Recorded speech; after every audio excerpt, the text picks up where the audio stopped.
everyone, it's Hayes. In today's video we're going to be checking out all of the current IMDb rankings for all of Miraculous Ladybug and reacting to the highest and the lowest, the top 5 highest, the top 5 lowest.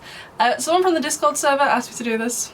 I thought it was a fun idea, so we're going to do it. However, when I was looking through to find out which were the highest and the lowest, the finale for season 6 is ranked at 9.7. But at the time of filming this, neither episode has released. So I hope they're good, I'm sure they're going to be good. And I'm pre-filming a lot of stuff for Canada, so perhaps I'm going away, so perhaps the finale will be out by the time you see this video. But as I'm filming this on the 26th of June. Finale's not out yet, so I have no idea why it has a 9.7 rating on that. Who's seen it? I wouldn't have thought anyone other than, like, you know, the people who worked on the show and maybe a couple of the channel distributors have seen it. So I don't know. But anyway, let's just go. So in 5th place we're going to start with the best episodes, the best according to the IDM, and then the worst. So in 5th place, with a score of 9.3, is Oblivio from season 3. And to be fair, I do like this episode. I think when it came out it was a pretty good episode. However, I just feel that between now and then we've got so much better episodes. Season 6 had some amazing episodes and it's been an amazing season. Don't get me wrong, there were definitely some bad ones. Queen of the Dread Zone. But by and large I think it's been a pretty solid season. So when Oblivio came out, compared to the other episodes around it, do I think it was good? Yes. Do I think it's as good as other episodes we have now? No. And I'm not judging this on animation style or anything like that. I don't know anything about animation. I'm talking about the writing. It was good for the time it came out, but I just feel like we've got much better episodes since then, in my opinion. So it's not a bad episode by any means. I think it's one of the best episodes from season 3. But I think we've got better episodes since. The next one is Yaksai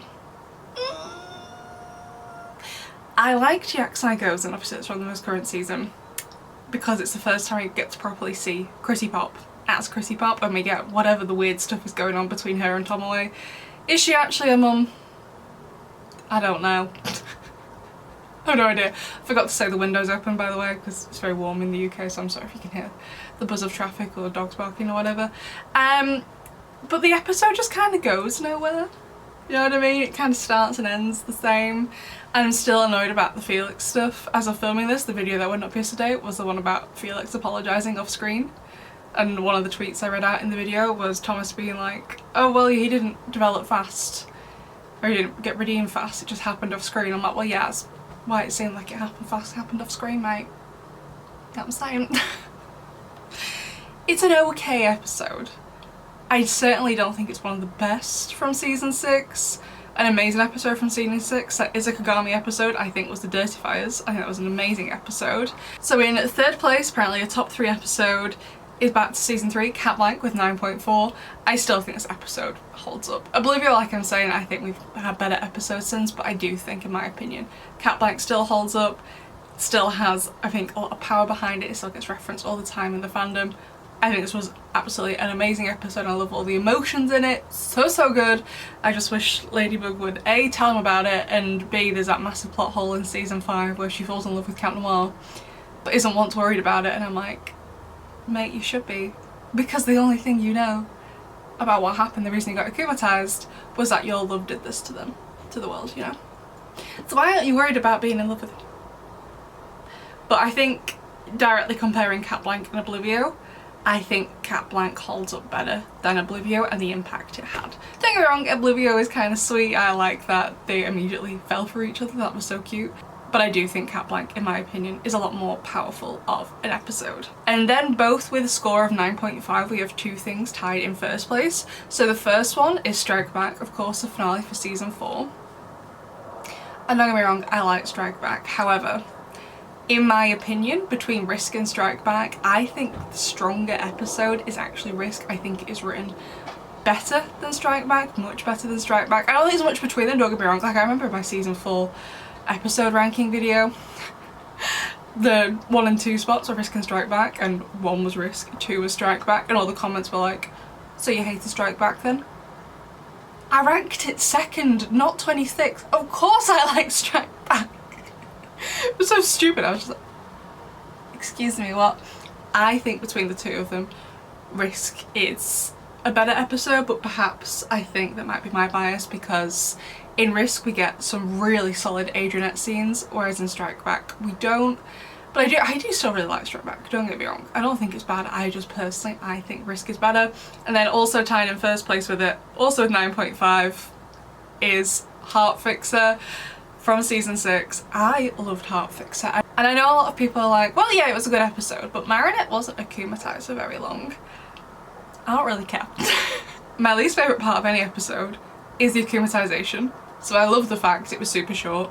And to be fair to Marinette and also the writers, if she had been akumatized for any longer, I don't think she would have been able to resist telling Chrysalis that she was Ladybug. So I think it was the perfect length. And the episode was just, all of it was so good. I mean, oh my god, I think it's probably one of my favourite episodes from season 6. So what would I say? Because I don't fully agree with the top 5. I don't think it's a bad list, I think it's pretty good.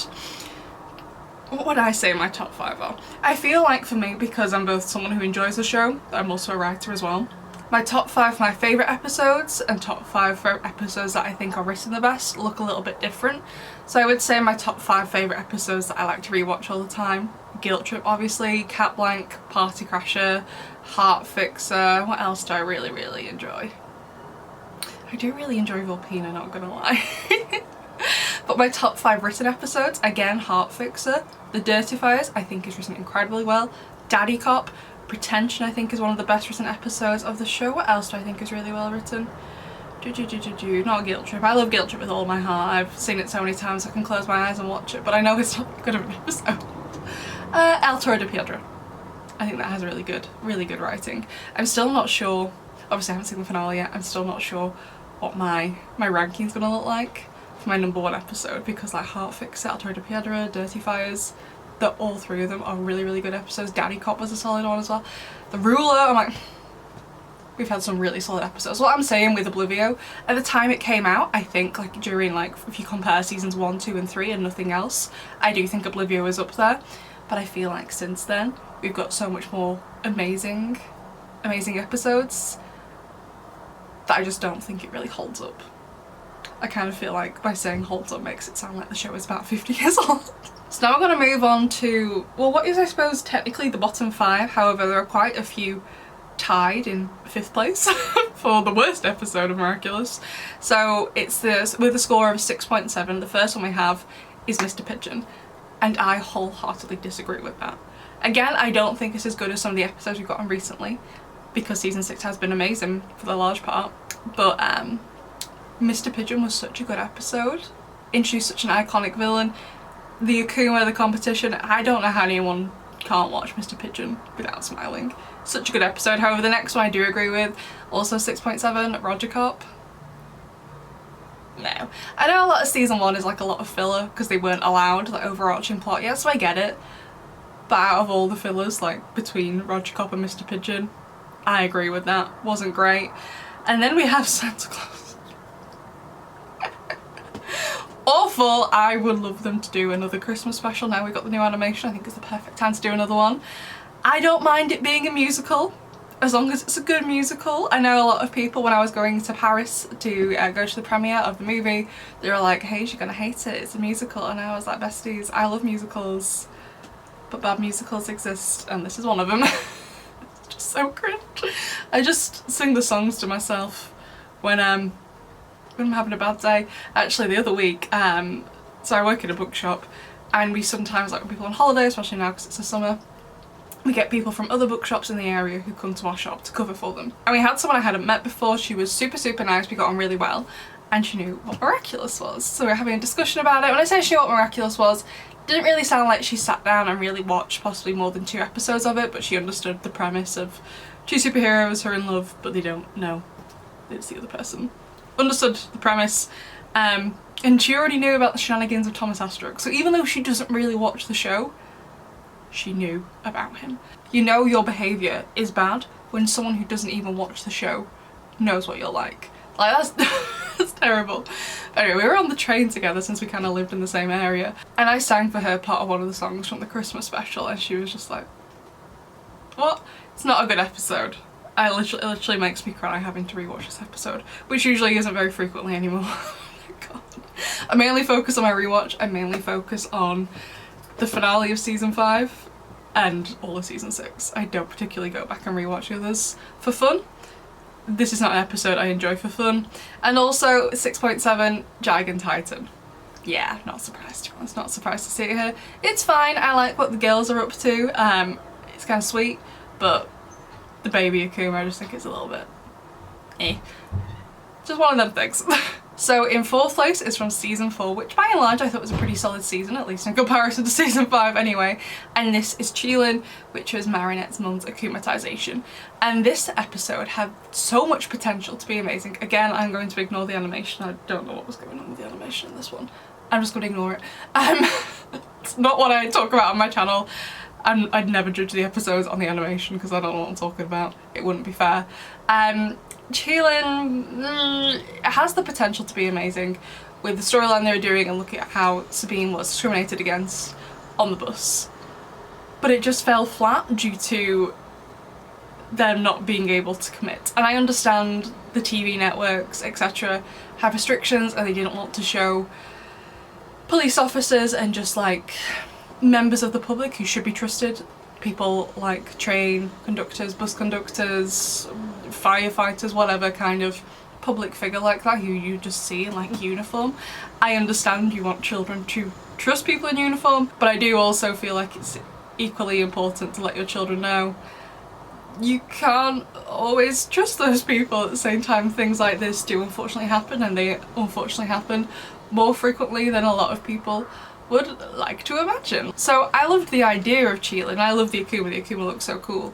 But I just feel it only would have worked if they committed properly, and in my opinion they did not, sadly, which is sad as well because I've been waiting ages for Sabine to get akumatized. And next we have Simple Man with a score of 6.1, also from season 4.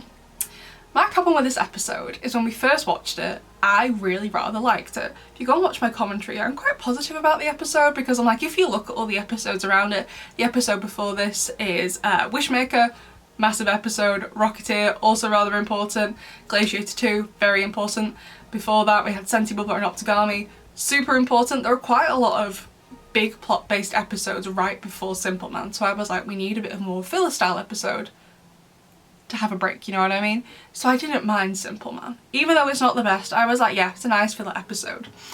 However, like a week or two later when I did my screaming session on it, Thomas went to town absolutely defending Simple Man to death. So like, oh no, it's not rubbish. It offers meta commentary on animation. And I'm like, this is a show for 8-year-olds.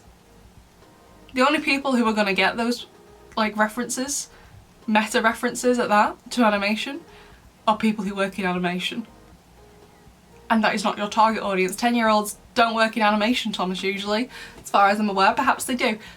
What? And he was just going to town absolutely defending it, and I was just like, no. I think for the best sometimes it's probably a good idea for him not to have a Twitter account. I don't think it's a good idea. And then we have, in last place, Stormy Weather 2. Agree.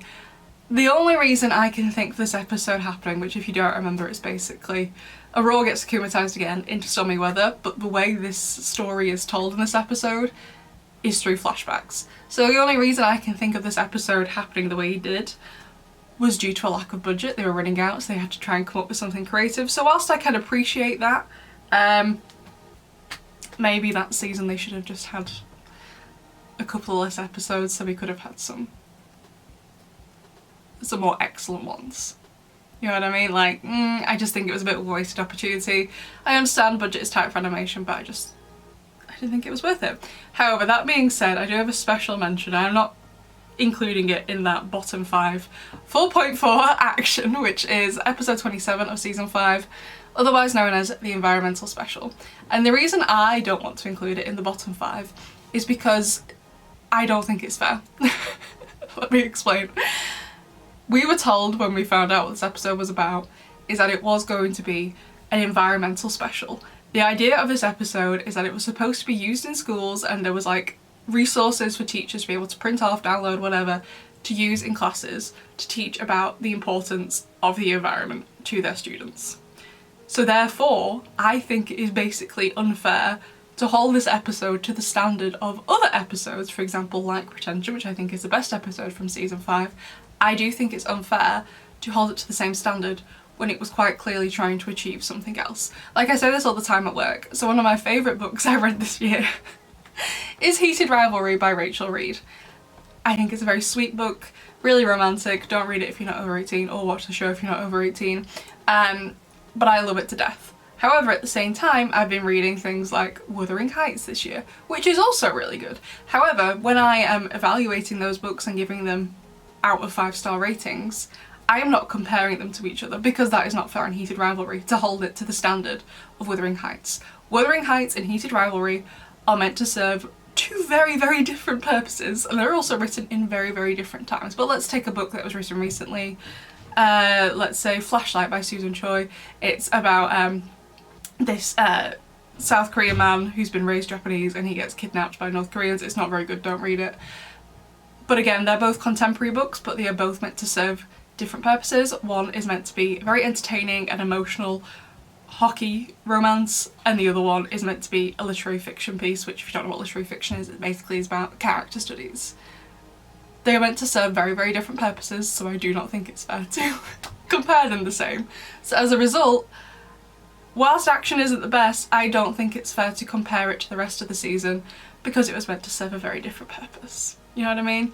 But as for my personal least favourite episodes, like my bottom 5, Queen of the Dread Zone, just for how pointless it was. Representation, they're both bad. Pedal Team, going for episode 24s here. What else do I hate with a passion? What have I seen this season that I've just been like, No, to be fair, like, by and large, the season's been good. I wasn't a big fan of the Illustrator, but I don't think it's been that awful. Santa Claus, I'd put Santa Claus on there. Sorry, I'm just trying to find my episode list. Where are you? That is my season 5 episode list, not you. Vampigami does have a massive plot hole in it, the Black Castle, but there have been far worse transgressions during the show. What else do I hate? Let's open the season 5 episode list. Multiplication was pretty rubbish. Derision. How could I forget about Derision? Of course! So Queen of the Dread Zone, Derision, Santa Claus, Representation and Pedal Team. There might be some others though that I'm just forgetting. Might be an idea once we do get the end of season 6, because I usually do a full watch through of the current season anyway, to go over what I think is my top 5 and also my bottom 5 from the whole show, not just season 6. So we're doing the ranking anyway. But anyway, besties, that was my reaction to the official IMDb rankings. Of course, all the episodes do have their own IMDb rankings, so I will leave it a link below so you can go and have a nosy yourself if you want to take a look. But that was my opinion. Of course, feel free to disagree with me. You're always welcome to disagree with me, and I will see you in the next one. Bye!